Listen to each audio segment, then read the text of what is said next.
Welcome to everyone to this important webinar that we're having here today. My name is Giorgio Travaini. I am the Executive Director of Europe's Rail, and we would like to launch with this webinar the Next Zero Logistics Study, during which the main finding will be shared together with all of you, and you will see what are the benefits, but also the challenges for rail freight to contribute to this important goal of achieving a net zero logistic in Europe. A year ago, Europe's Rail made and commissioned actually a study to Ernst & Young, and with a clear and simple question: how and rail can play a role in the next zero logistic, and on which leverage we should work on. And we have decided also to engage EY with because of its independence, but also pushing the envelope further and asking as well to have an independent panel of professors that will validate the economical model, and also to be sure that we engage with all the sector stakeholders.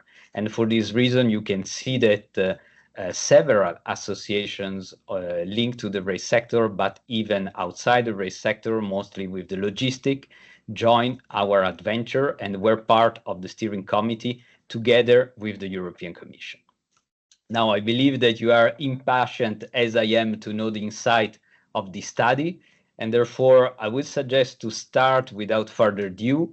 And first of all, let me introduce you to the first of our speaker, which will provide us an introduction and a keynote.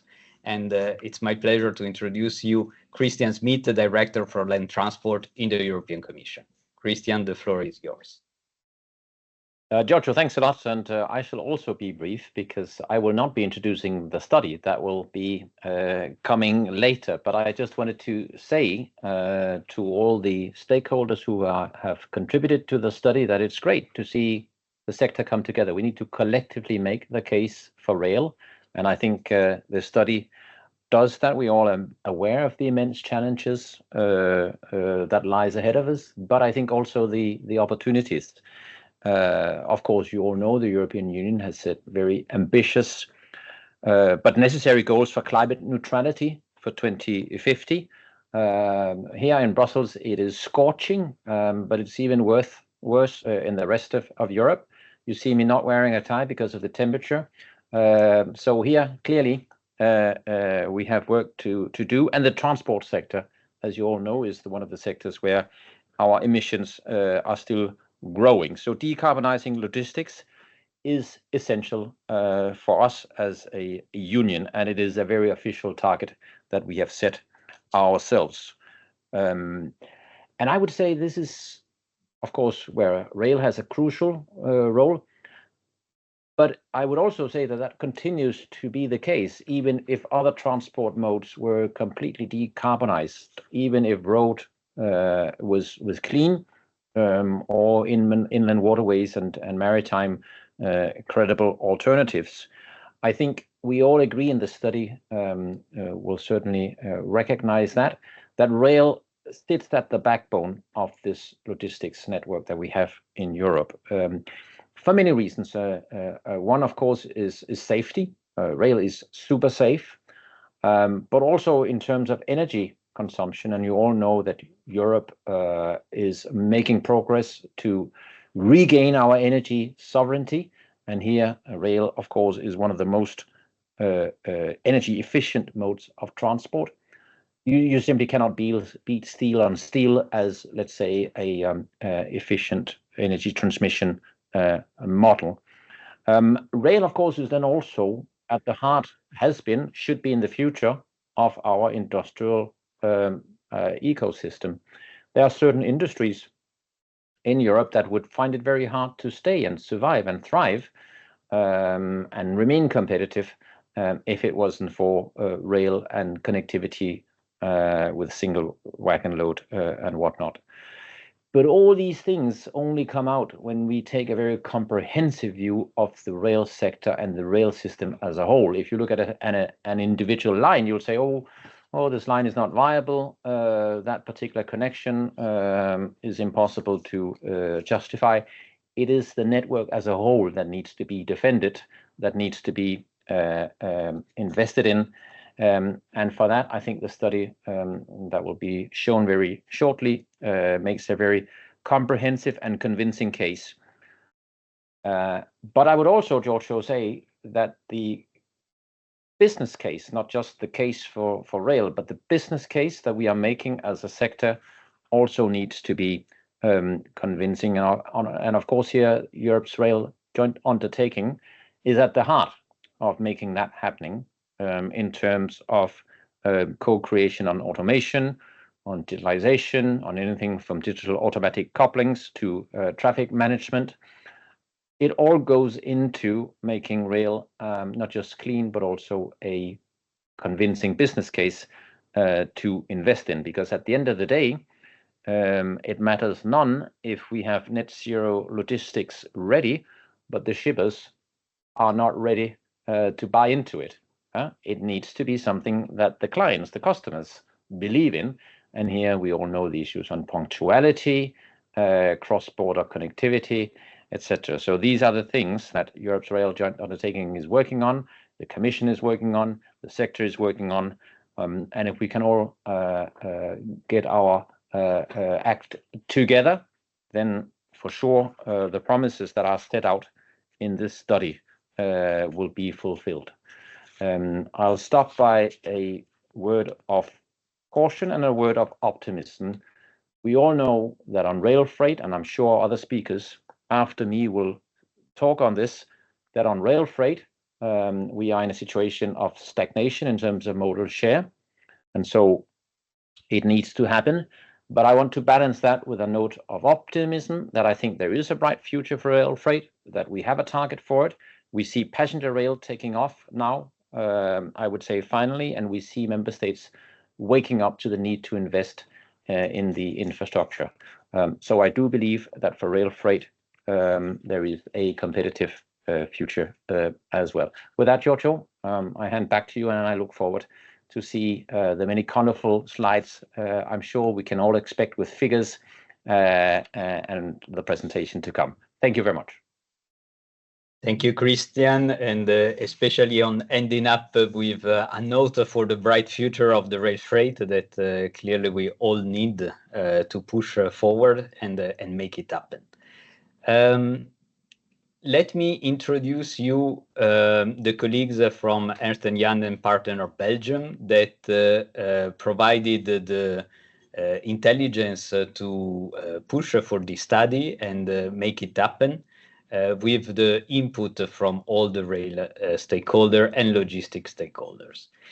I will present, I will give the floor to Tristan Dont, which is managing partner, and to Miguel Amaral, which is director in EY. And so the floor is yours. I think you can share as well the presentation, and I give you the floor.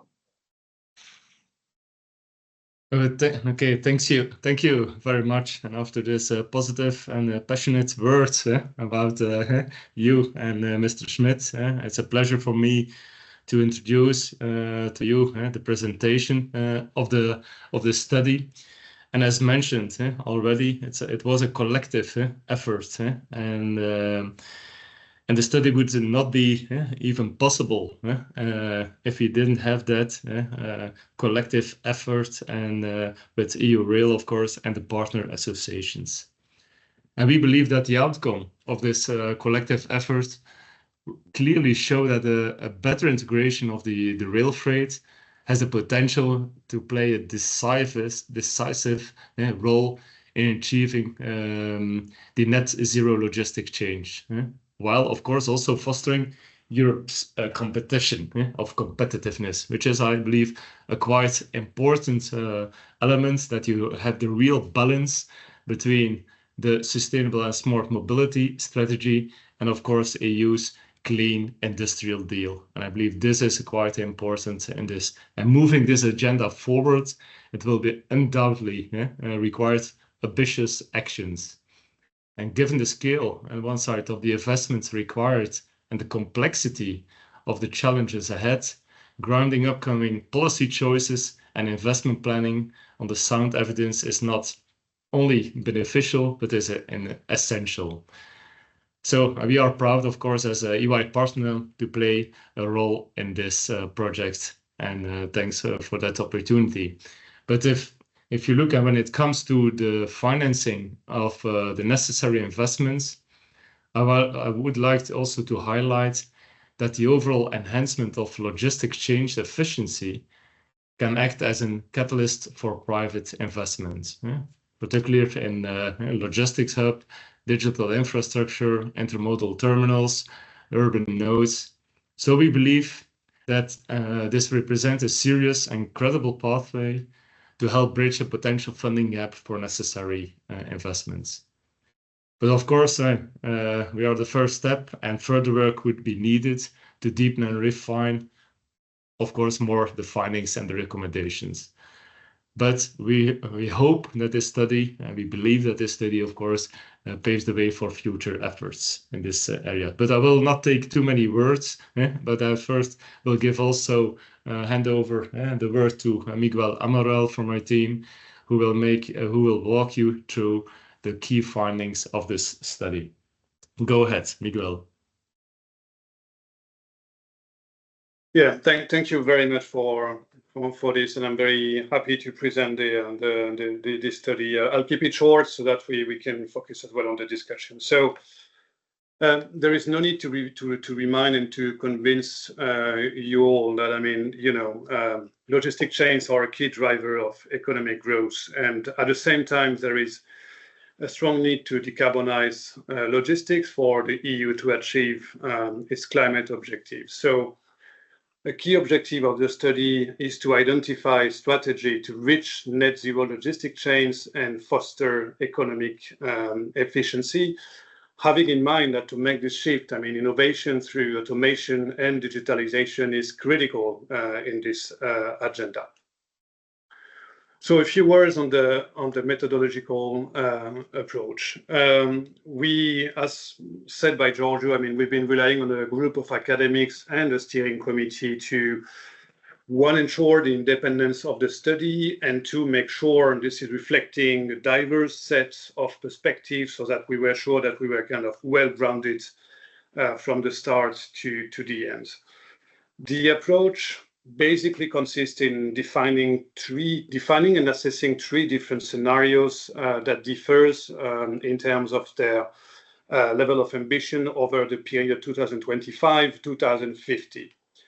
The high ambition scenario, for example, is grouping a series of measures like the full deployment of DAC and ERTMS, the increase of train length, the investment in multimodal hubs, or the full deployment of the eRail technical output. So we have a full set of measures in these high ambition scenarios. Of course, a more moderate one in the high and moderate ambition, and even more moderate in, if I can say like this, in the low ambition scenario. So a few key results for you to keep in mind. A first important outcome is the fact that the high ambition scenario is driving significant reductions in terms of CO2 emission, despite the decarbonization assumptions included into the baseline scenario. And these additional savings are basically due to two main elements, the energy efficiency of rail transports, but also the modal shift generated by the series of measures considered in the scenario. So at the end, as you can see on the graph, we are almost reaching net zero at the end of the period.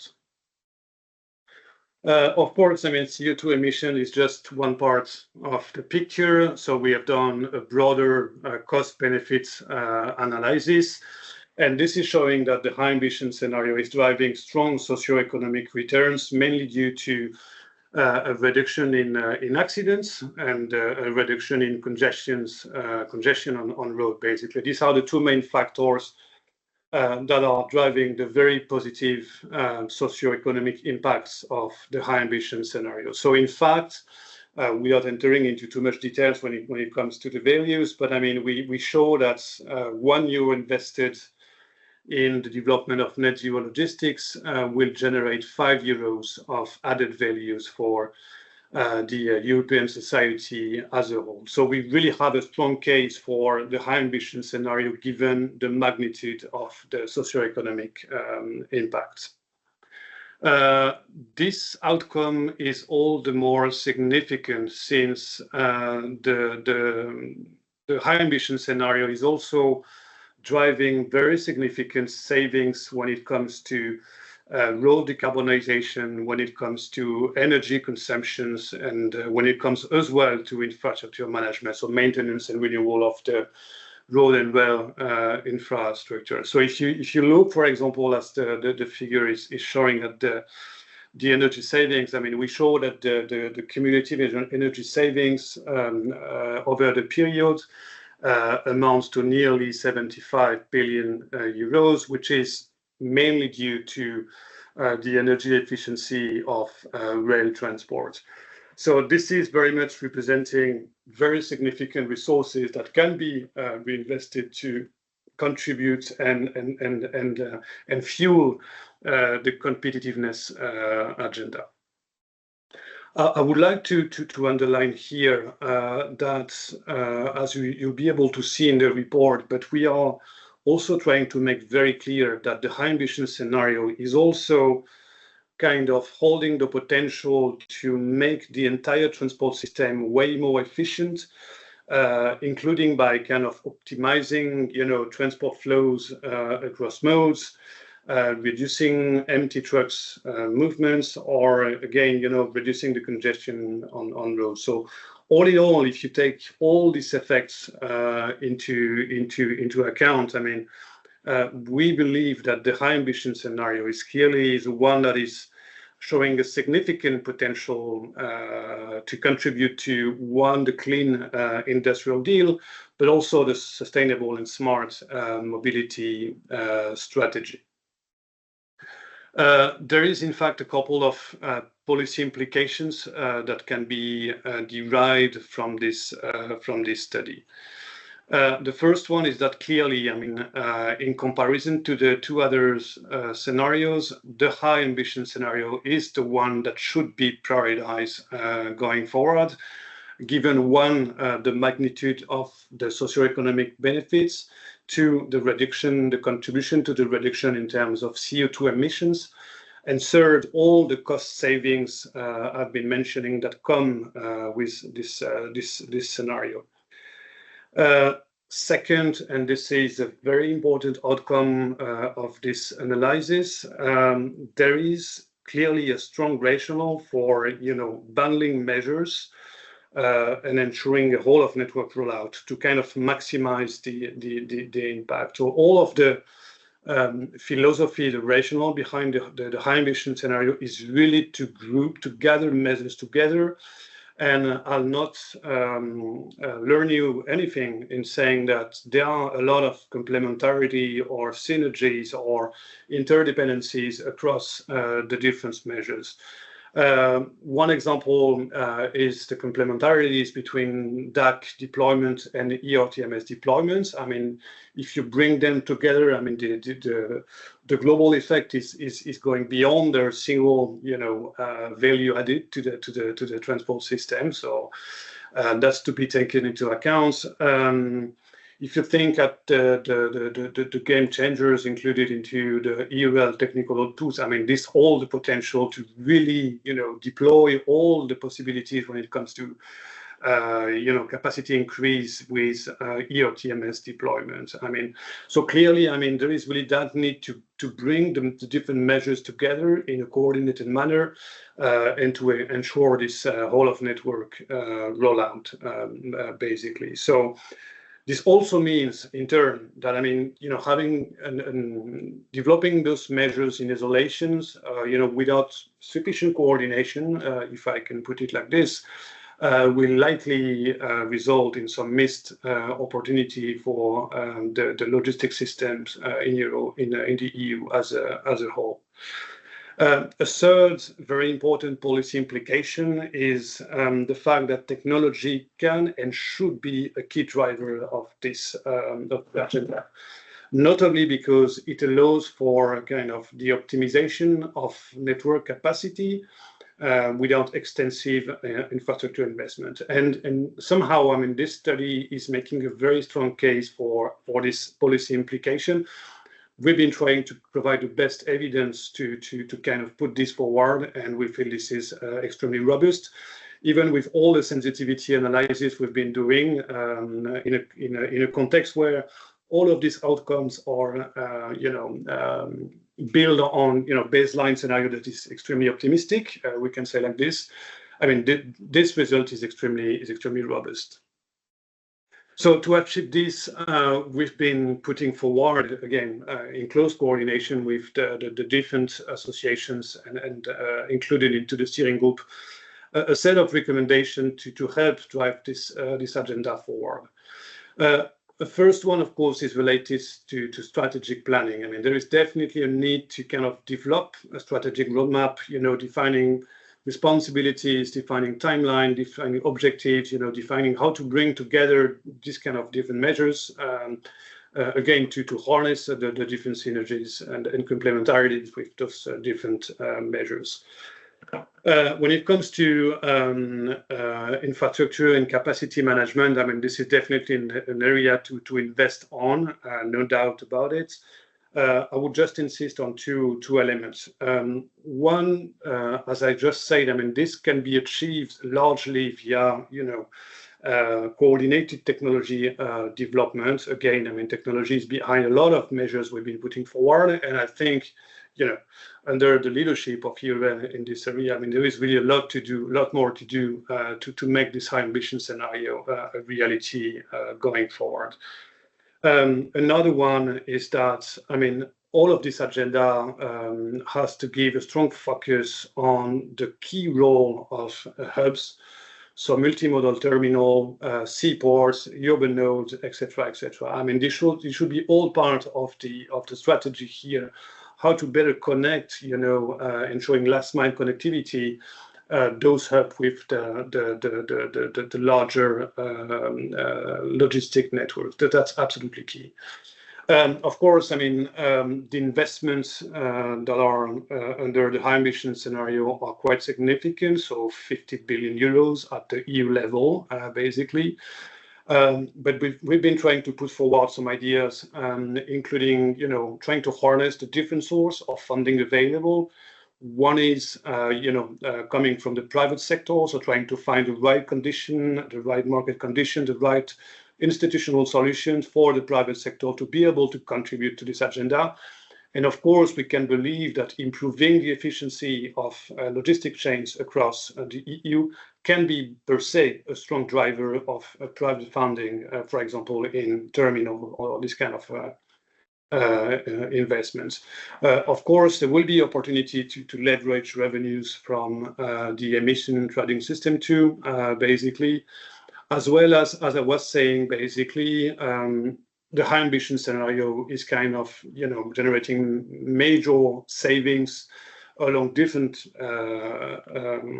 dimensions, including in terms of energy consumptions, and this can be properly harnessed, to move this agenda forward again and again. Last but not least, I mean, we are in the report making the case for the importance of stakeholder engagement here. As per the better regulation principles, I mean, they should not be, one-off exercise, but clearly more kind of a regular, ongoing exercise, to make sure at each step of the rolling out of the program that clearly stakeholders are on board and that all of the initiatives are clearly aligned with the market needs and all the operational realities. So all in all, we feel like, just to conclude, that this study is clearly making a strong case for a better integration of rail transport across the logistic chains to reach kind of the dual objective of one, improving, reducing significantly CO2 emissions, reaching almost net zero, but also as a corollary effect to kind of, improve as well the competitiveness of the transport, which also is a driver of the EU competitiveness. So that's it for me. Thanks very much for your attention. Thank you very much, Miguel. Thank you very much, Tristan. I take it from your presentation that clearly investing in rail freight in the logistic change makes sense, and more than this, it is also proven by numbers, and now actually it's up to each stakeholders and decision maker to act upon it and make the next step. So with this, I would like to introduce the stakeholders that have been participating in the steering committee and providing input to make sure that this study could be realized with clear numbers and fact.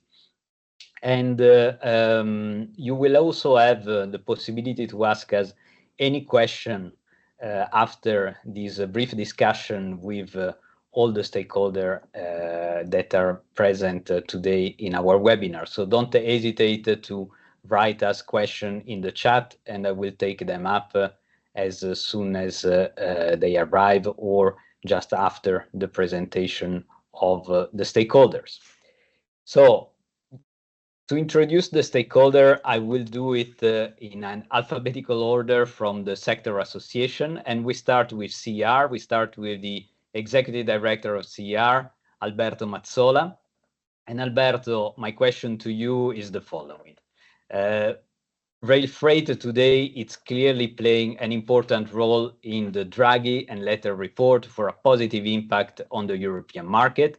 And this net zero logistics study show clearly benefit to the logistics sector, but also investment that needs to be done in a very competitive environment, and today maybe in a non-very profitable rail freight situation.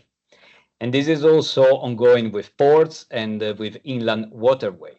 So how can we support this investment decision in a successful way, and where this investment comes from? Thank you, Giorgio. Thank you for the question. And let me also thank you, Europe's joint undertaking, for the study that has been undertaken on this important topic involving all the stakeholders. These studies are, in my opinion, very important because they should help decision makers, European Commission, Parliament and Council, but also others, to take informed decisions about these important topics.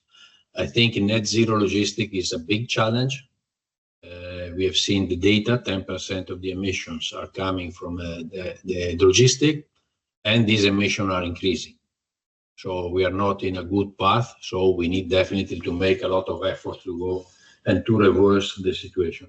I read the study. I liked very much the methodology of so looking at what is going on in terms of demand, what is the energy content, energy intensity, and the shifting modal mix. I think all these make key points. But you raised the question about the funding and the financing of this operation. We are talking about 50 billion euros, which is a large amount of money. But let's say at the scale, at European scale, is also something that, in my opinion, is manageable. If I look at all the measures that the high scenario is foreseeing, I try to look at them and where they should be public or private funded, or public and private. Increasing length to 740 meters should be publicly funded. If I may say, this is a purely infrastructure. I would say also full deployment of ERTMS can be partially private, but should be mostly public, at least at this stage is where we are now. I think operational rule, normalization operational rule, this is a role that European Rail Agency should take over, and we should cooperate with all of them. When we go multimodal and terminals and alternative fuels, these are things that can be public and private finance. I think the private investor also might come in, but in order to have private investors that come in, we need to have a consistent and a coherent strategy. So we need to ensure that if you take the measure, these measures should stay there, at least for a reasonable time, and of course should be able to make some profit out of it. So we should be able to transform some of this external cost into real cost, because if they remain external and nobody's paying for them, they're not real cost, and it's difficult to make a business out of it. So we should really be able to internalize some of these costs. Putting also in perspective, normally investment in transport infrastructure was until the 1980s, 1990s, 1.5% of GDP. Then we went down to 0.7, 0.8. It took us NATO to bring back again the need to increase investment in infrastructure and to go back to this 1.5% that was the investment rate that was used in the past. If we go back to this 1.5%, this will make about 130, 150 billion euros more investment to go back to infrastructure, transport infrastructure per year. And if you look at the figures that you are projecting and what is needed is something that, in my opinion, it is feasible. We are talking about large figures, but here also NATO is talking about large figures and commitments that member states should be respected. So I think that we need to have, with the proposal you develop, we need to transfer this idea also to the other tables, including military mobility, where we need to show what is need to be done.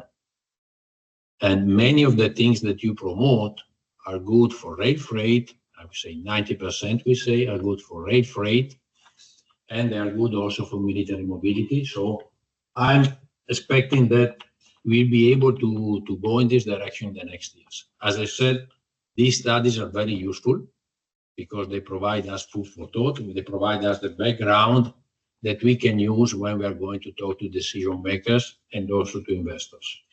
I stop here on my side. I think it's good to have all the action that you listed and step by step be able to realize them, and providing the framework. That's a point where the Commission can help a lot, and all the European institutions, providing the framework for really internalize external cost. I stop here. Giorgio, thank you very much for the opportunity and also for the engagement you took in launching this stuff. Thank you very much, Alberto, for your kind word and especially for your vision of where the investment should be directed and how. And I would like also now to ask to the Director General of CLECAT, Nicolette van der Jag, that is representing the interest of companies in logistics, freight forwarding, and customs services. How do you think rail freight can take a better role in a very competitive transport and logistics system? Because this study shows many advantages towards social economics and the sustainability in logistics mix. But what is your opinion? What rail should be doing for an improved support to the next zero logistic? Thank you, Giorgio, for the introduction. And of course, also thank you for presenting here our views. As you said, we represent the freight forwarding industry. And I would like to start by acknowledging the really valuable study contribution of it. We think it makes indeed sort of a compelling evidence-based case for the role of rail in reducing greenhouse gas emissions and other externalities in a sort of full logistics chain.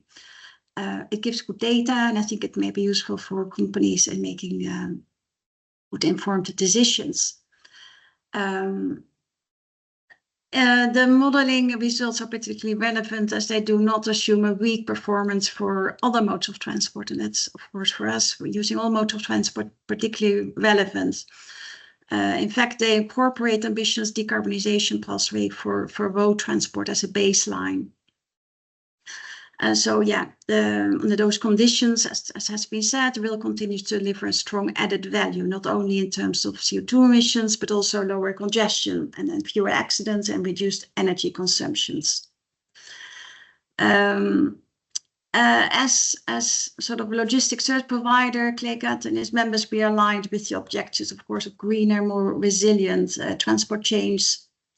And we see rail as an important component in that, but we also have to deal with the operational reality on the ground.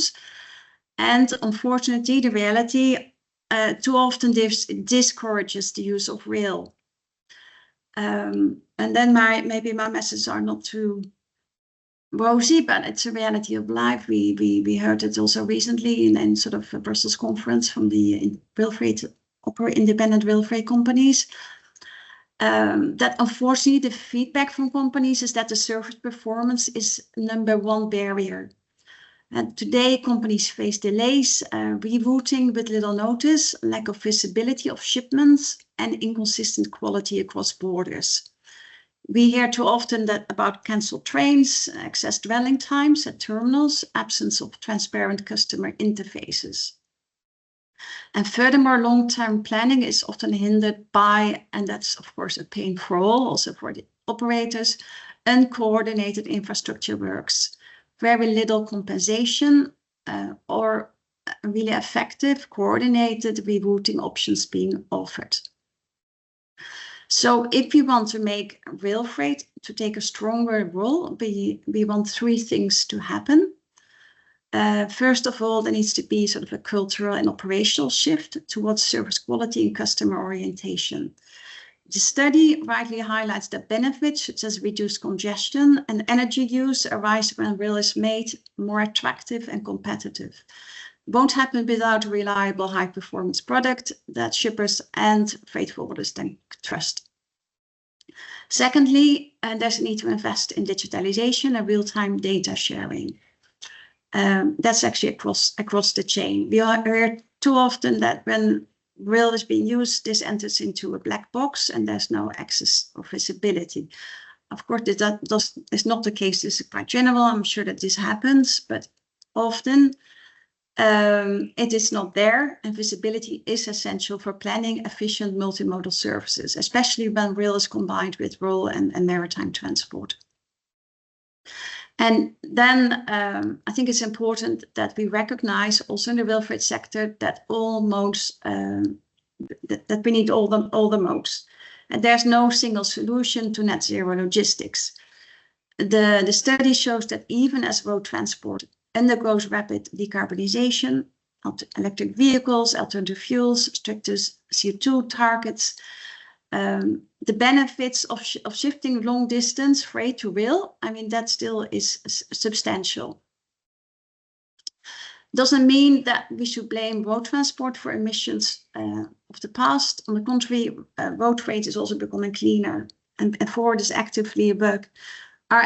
actively working to also decarbonize their operations across different modes.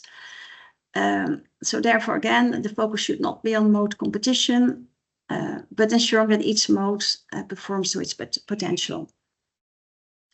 To conclude, rail should play a greater role in the future of European logistics. Potential is there, as the report makes abundantly clear. But to realize the potential, rail must become more flexible, transparent, and reliable. That's the challenge we have to address together across the public and the private sector. And if you want rail to fully support the goals of net zero logistics and sort of a more competitive European economy. Thank you. Thank you very much, Nicolette, also for highlighting indeed the challenges that indeed are also opportunity for the rail sector to become more competitive and offer better services. Clearly, it's a call to the stakeholder to take it up and make it happen again.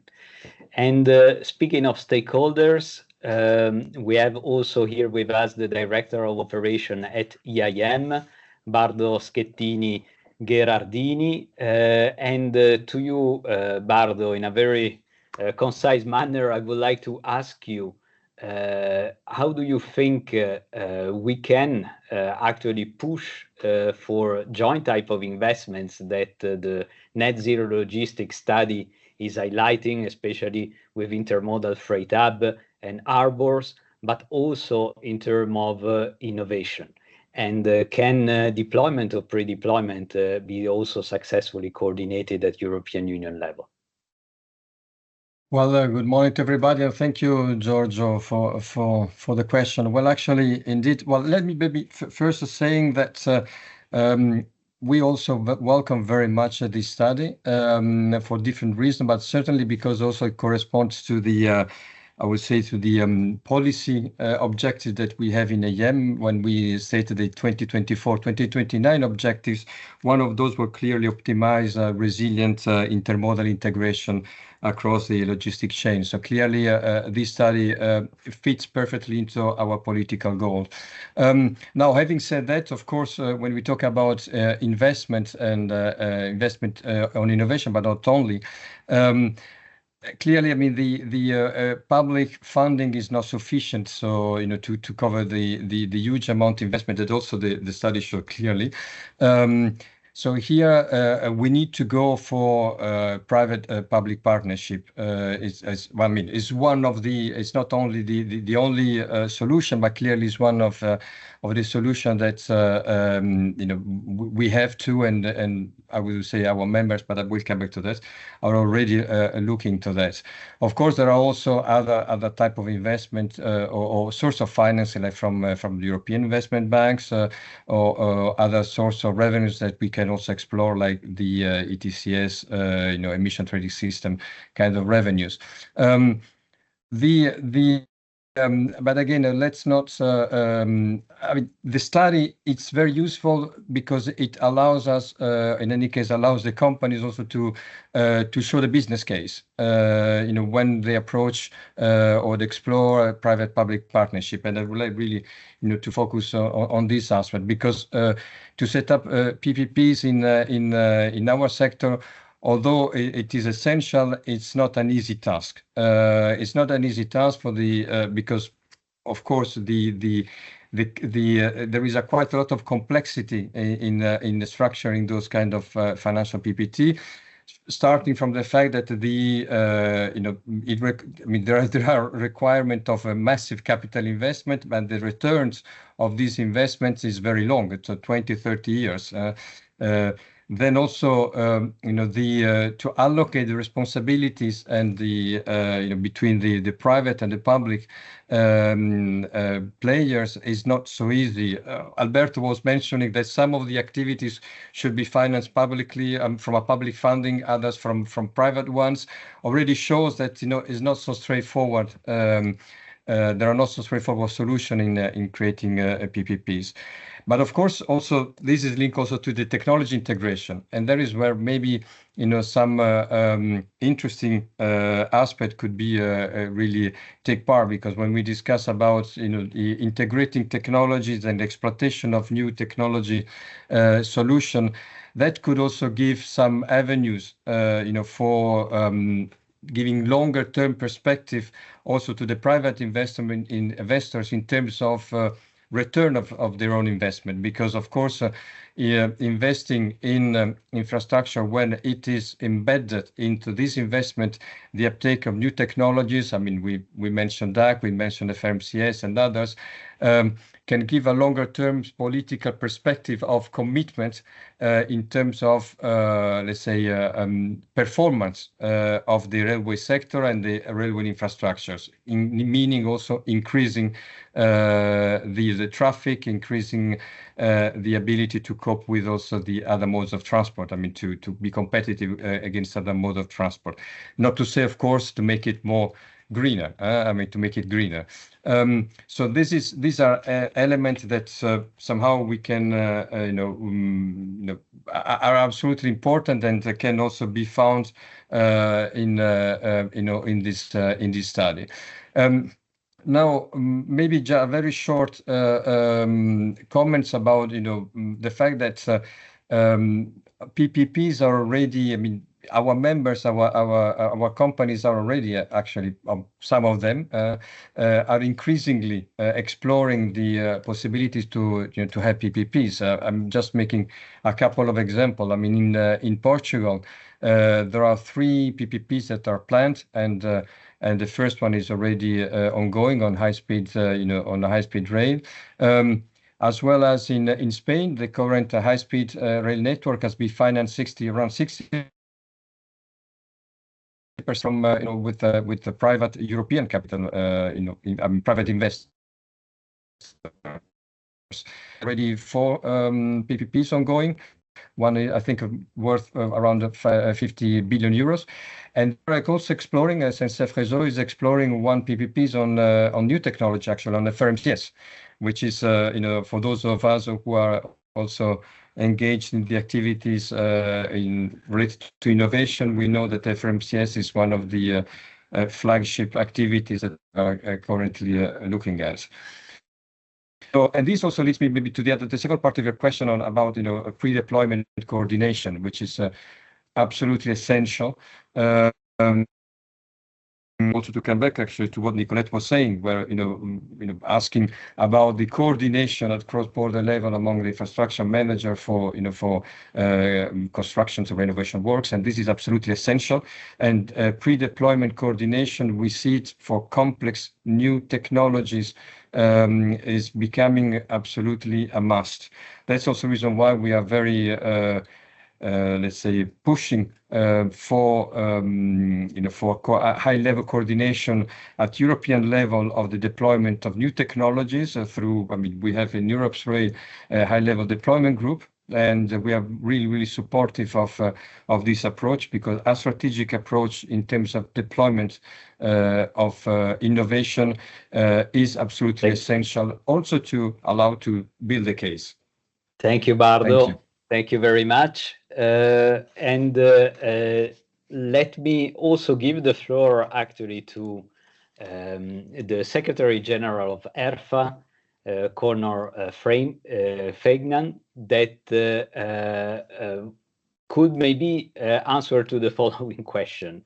How we can actually provide improved railway solution and services to your clients, shippers, and the member states. And out of the study that highlights the great advantages of both sustainable transport, economical aspect, but also related to clean industrial deal and sustainable mobility strategy, what your members takes out as results from this study? Yep, thanks, Giorgio. I think study is very useful, and I think it's a great benefit to the industry. I think the first point really, okay, how does it benefit, let's say, our customers, and how can we ensure we can offer a better service? I think the first point here is, as Christian mentioned earlier, I think the study highlights this well. Okay, we're in a difficult moment right now. Transport demand is down, but over the long term, we do expect significant increases in this. So I think it's first important that the study is looking at it in this longer term context. And I think what's very important is that we're looking at the transport logistics chain as a whole, rather than just focusing on rail freight as an, let's say, an individual aspect in itself. What we increasingly see from customers is, on the one hand, we see increased demand for visibility on, let's say, environmental performance, these type of points. So we think the study can probably feed into this work. I think the second point is also, I think the study is very useful as highlighting what needs to be done in the medium term to actually be able to improve the performance of rail freight.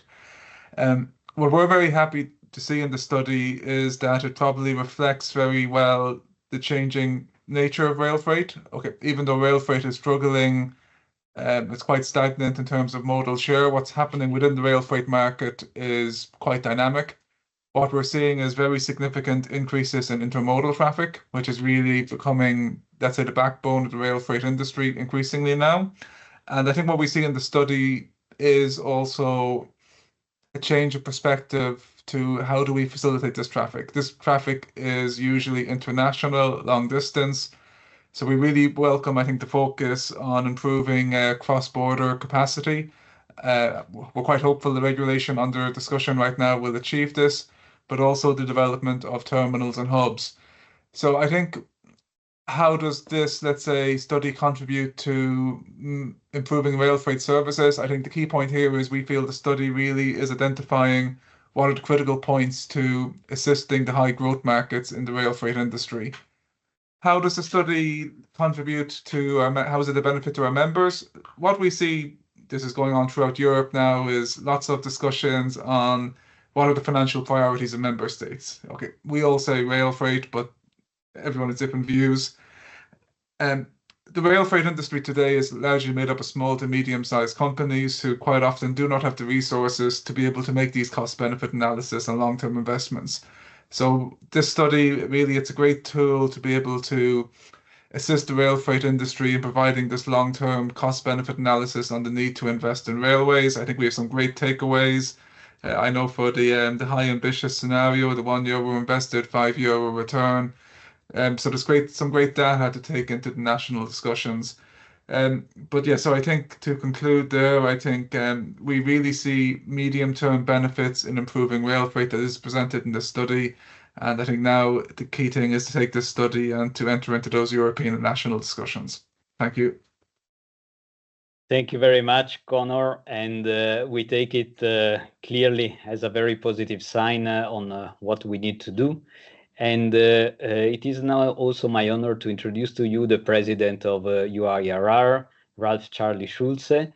Ralf, rail freight as well as waterborne transport emerge as economical, sustainable, transport mode compared to road, and especially through a combined door-to-door transport.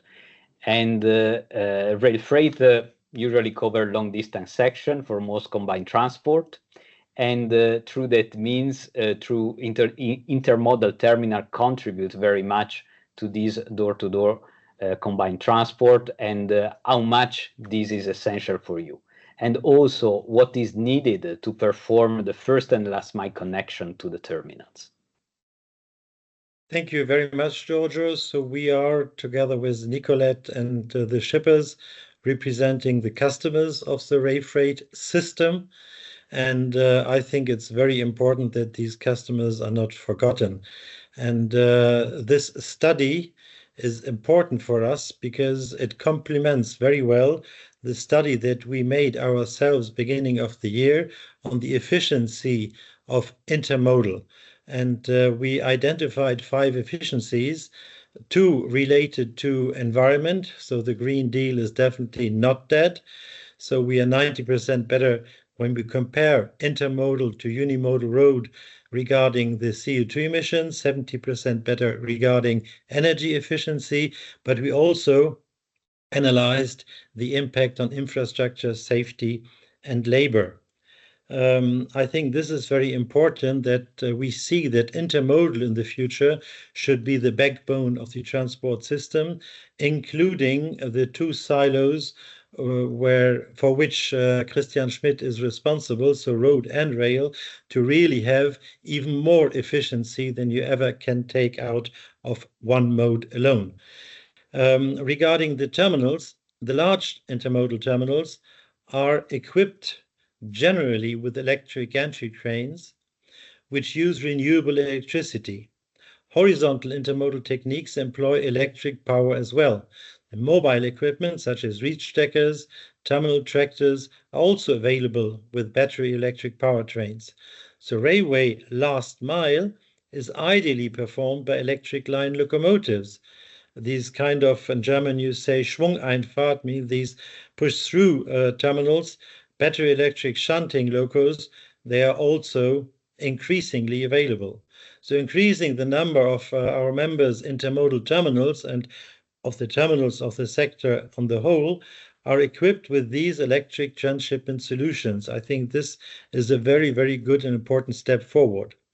Regarding the first and last mile connections on the road, electric trucks are already used around several large terminals. Fortunately, the relatively short road legs of combined transport can comfortably be performed with electric trucks already in the market today. There's no need for a 1,000 kilometer electric range. Finally, let's speak about electricity. The share of renewable, non-fossil sources of electricity are growing in the electricity mix every year. Therefore, the carbon footprint of electric intermodal transshipment and electric road first last mile transport is reduced, let's say, automatically. Door-to-door combined transport is capable of carrying any type of cargo transported in trucks today. Therefore, it is best suited as an alternative to long-distance trucking. Door-to-door combined transport can provide a connection between any road-accessible origin and destination combination, and it can thereby effectively insert rail freight, or integrate even rail freight or waterborne means into longer distance land transport chains, meaning the logistics chains, and there you are. Intermodal is becoming the backbone of the transport system of today and of tomorrow. Thank you. Thank you, Rob. Charlie, I think we are hearing loud and clear also from you that we should not forget the customer. This is key. And I would like now to give the floor to the Secretary General of UIP, Gilles Peterans. And Gilles, you're asking for a clear path towards the full integration of rail freight in competitive global logistic chain. And this report shows that there is a way, but we also see some hesitation with some stakeholder and member states to invest in new technology, which sometimes is an investment to be done upfront with a long time frame for return. For example, on the DAC investments. And how we can accelerate this path, in your opinion, also using the outcome of this study. Thank you, Giorgio, and good morning, everyone. In fact, you said, Giorgio, before act upon it, but we didn't wait the study. In fact, the study just confirmed what we all know. So how to accelerate?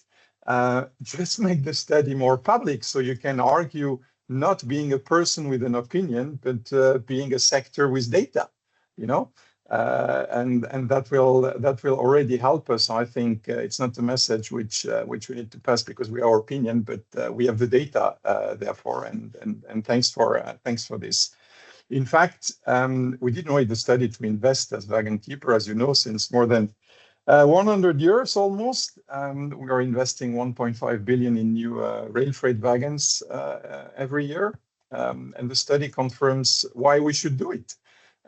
And what I appreciate in the study, and we discuss it internally as well, is even if you take some conservative scenario, so not going, you know, plus 50% or whatsoever, but even in conservative scenario, you see a real benefits for society, 1 to 3. So which means €1 in rail is 3.7 euro for society. And I think this is a message which we need to pass to the public.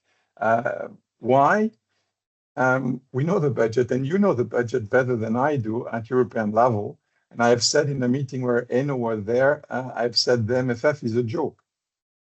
Why? Because if we have the ambitions which are in such reports for rail freight, then we need also to have the budget which goes with the ambition. From our side, and you mentioned innovation, we will need you for innovation, of course. We will invest in new rolling stock with the DAC when it's mature.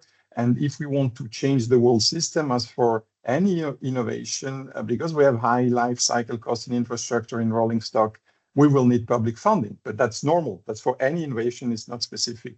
It's not specific to rail. The issue which we have, which are the don'ts, we are in a system. So the benefits and the costs when you innovate, and you know that, are not falling at the same companies. So we will need to find solution for that as well.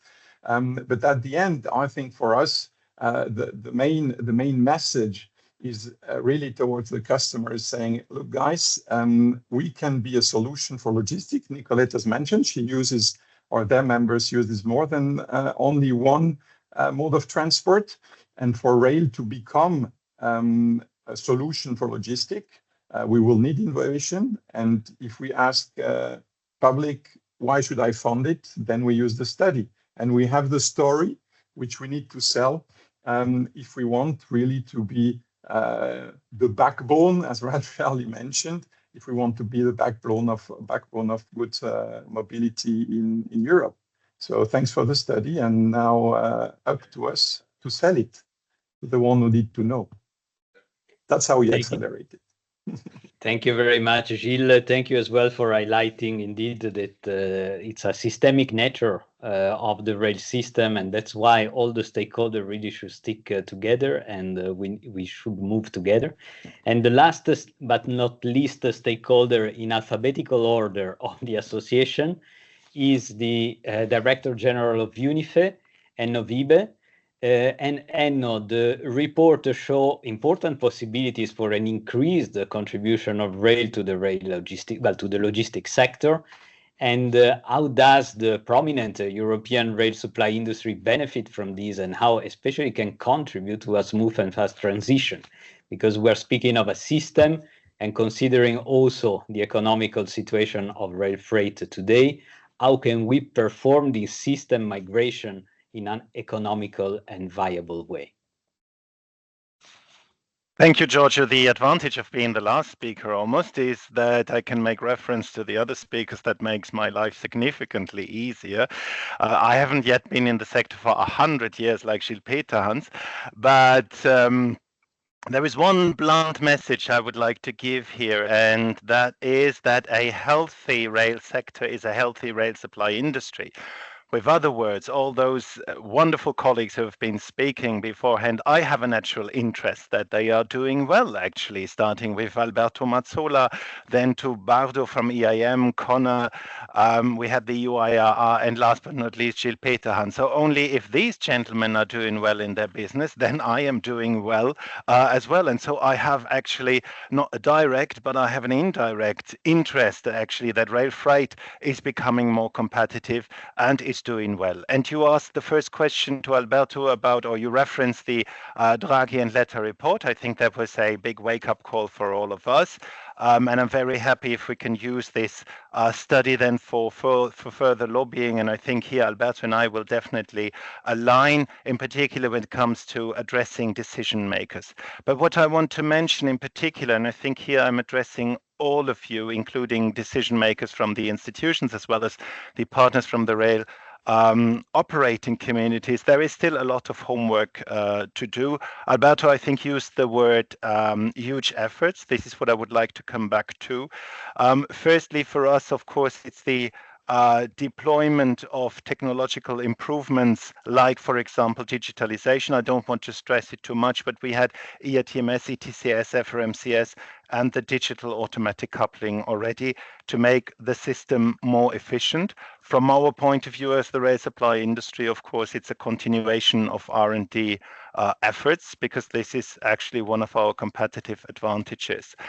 Mentioning ERGU, this is what we have to continue, but collectively, and that's now the plea, my first plea to the colleagues from the rail operating community, we of course have to look at the cost, because if we want to become competitive, then we definitely have to bring costs down. And this is, I think, a collective exercise we have to do. Freight is one part, but I would like to have a holistic view at the railway system. And then the efficient, or let me say, a very well-functioning rail freight sector, which is part of a bigger railway system, coming together with competitiveness, research and innovation, that needs a very well prepared and in advance coordination of all stakeholders. And Giorgio, I don't want to necessarily charm you here, but I think that the EDDP is a big success actually for the DAC rollout, for this coordinated approach, putting together technological aspects, finance aspect, the bigger picture of migration. This is what we have to continue, in particular to boost rail freight services. And then with all your wishes you have, dear colleagues from the rail operating community, to make rail freight better, but let's not forget the rail supply industry. And this is my plea. If you have ambitious plans, you know that I will support you very much, and I love you for investing. But please share with us what you would love to invest, because the rail supply industry needs predictability. We need to know where you want to invest in ERTMS, in terms of your projects, in terms of the military mobility. This is what we have to work on together. And again, Giorgio, now looking at you, perhaps there is some tools and mechanisms in ERGU you can offer together with the Commission services to facilitate actually this coordinated approach. And all of this regrettably will remain wishful thinking if we do not have the financial capacities actually, or if our partners from the rail operating community do not have the financial capacities. So if there is a wish actually to invest, to modernize, but the money is not granted or is not allocated, then I think we will have a challenging situation, and I hope there will be a big breakthrough actually. And last but not least, not to extend the time, coming now a little bit to bring in costs down, to migration and to this collective approach.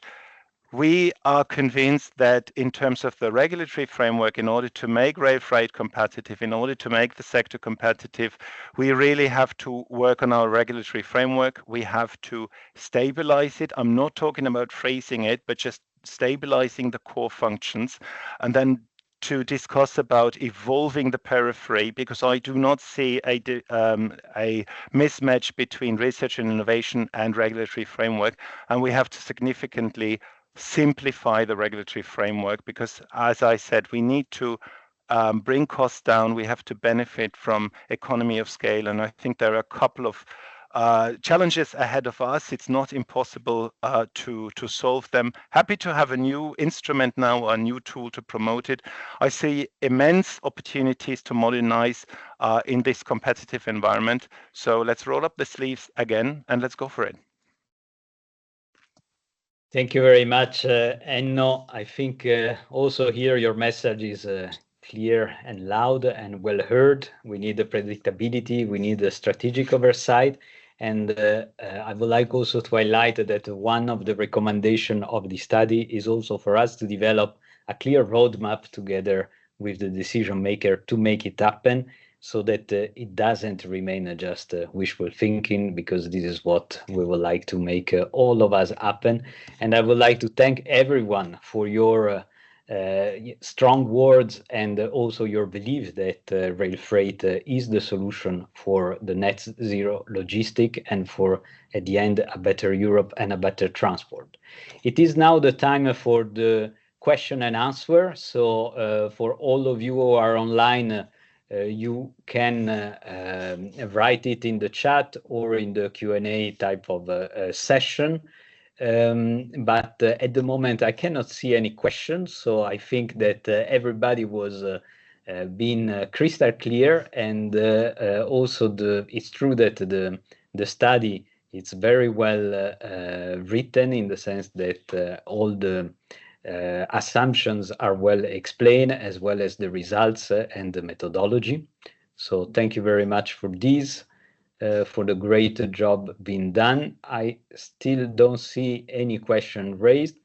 So I would then take the occasion to also introduce to you Keir Fitch, which is Advisor for Innovation and Industrial Policy in the European Commission.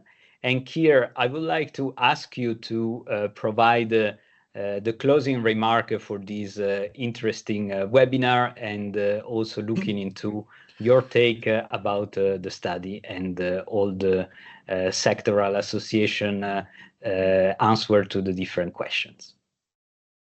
So many thanks, Giorgio. I hope you can all hear me well, and great to see many of you again. So I think, I mean, the first conclusion is, of course, that the study is indeed very helpful, very timely. And I say timely, of course, because as you are all very aware, the Commission will be coming up with its proposal for the next MFF sometime in the course of next month, so very, very soon. Now that document, of course, will be a starting point both for a long negotiation with the member states, but also then for work within the Commission on fleshing out the details of the programmes that are covered by the headlines of the MFF. So, of course, the more inputs onto the value of work in rail freight that we have, obviously the better in terms of ensuring that we can represent those in whatever work is possible under the new MFF now. I mean, there are no details at all yet. I think we do know that money is likely to be tight, And of course, there will also be a big emphasis on dual use given the strategic situation. For rail freight, I think that's a double-edged sword. Of course, the dual use aspect and the need to make our railways fit for use in a crisis situation is something which may well justify further investment, particularly in rail freight. And I think the study is extremely useful, therefore, in highlighting some of the benefits of that. Equally, it means that the aspirations of many of you, and I'm thinking particularly of Alberto at the beginning of his presentation, the view that this can all be funded from the public sector, from Europe, I think, as always, is a good dream, but unfortunately it's not the reality. But therefore, I think what the study also does is highlight the value and the very real benefits of investing not simply in one technology, but in a package of technologies together. And I hope that that is something that you can all take away. Of course, I mean, there has to be some funding from both Europe and from member states. But I think it also then means it's something that you should be able to take away and use both with member states, but also with some of the private finance to actually show that there is benefit in a more holistic investment or reinvestment in rail freight to deliver much more of a paradigm shift in how rail freight is delivered and therefore what it can offer to the European transport system. And that's clearly something which I'm sure we are very happy to work with you on developing further over the coming years, and also, of course, in parallel with developing the future vision for what we can do with European money in terms of research and in terms of investment and in terms of dual use. Of course, very clearly, this links up also with some of the work ongoing. I think it was Nicolette who was highlighting the fact that, as we know and as we've discussed on many times over the years, a lot of shippers would like to make better use of rail, but it's simply not sufficiently reliable or sufficiently predictable for many uses. And I mean, I think some of the work that's highlighted in the net zero logistics study, of course, will help with that. But the existing ongoing work, the work on the capacity management, for example, that was mentioned, and which is, we hope, almost done now, I mean, that will certainly make a significant difference. Simply the reinvestment in infrastructure, which we're seeing, particularly now in Germany, of course, will have a short-term disbenefit in as much as it will obviously create unreliability while the network is brought up to standard. But in the longer term, of course, it will provide a network which will certainly be more reliable and we hope in many cases with higher capacity. So again, I think you should look at the study in terms not only of what it says on its own merits, but also in terms of what it links up with the ongoing work. Enno's point, of course, about predictability is one that I think for all of us is extremely important. It's something we've been pushing for in many fora because, of course, we do see some of the issues with the length of time that procurement takes, sometimes the length of time that delivery takes. And this is something which we hope both the sort of approximation or the bringing towards a single technical system of Europe's rail will help address, because of course it means that the work on the delays occasioned by and the costs incurred in customizing equipment to different systems will be significantly reduced, so allowing you to benefit from products which really do go everywhere and therefore can be used and redeployed as the market changes. So that's something which I think we hope that we can work very closely with you on delivering. And of course, as these new technologies, the ones highlighted by the report, are brought online, again, we must absolutely make sure that it is done in a uniform manner across Europe. And so if you look at something like the DAC, and I know there's lots of work ongoing on this, that we really cannot have a future where individual RUs, individual IMs decide they're doing it their way and create systems which have to be coded differently in terms of software, which require different training for train drivers, for the operatives of the freight system. We need a single European system with single processes to allow you to do your job actually in a much simpler and more streamlined fashion. But of course, that does mean that you all need to work with us and get your members to work with us to deliver that single system. So I think in summary, what we see with the report is a great potential future for rail freight. We do all know the difficulties of getting there, both in terms of actually making the system on the ground look like the one that we can all dream about technically, but also in terms of getting the investment needed to make it happen, in terms of persuading people beyond the very finite European budget to pay for it all to actually come and deliver towards this. But I think the report gives us a very good basis to have that discussion, and we look forward to having that discussion with you and helping you have that discussion with many others over the years to come. So I will stop there. Back to Giorgio. Of course, if there are now questions, I'm sure we're all very happy to answer them. Thanks. Thank you very much, Keir, for those concluding remarks. I see no question. Therefore, in my turn to thank everybody, all the speakers, for being here today with us, but also for having contributing to make this study a good study, and also please to everybody that has been attending this webinar, don't hesitate to disseminate the results and the funding of the study so that we can make happen a net zero logistic in Europe.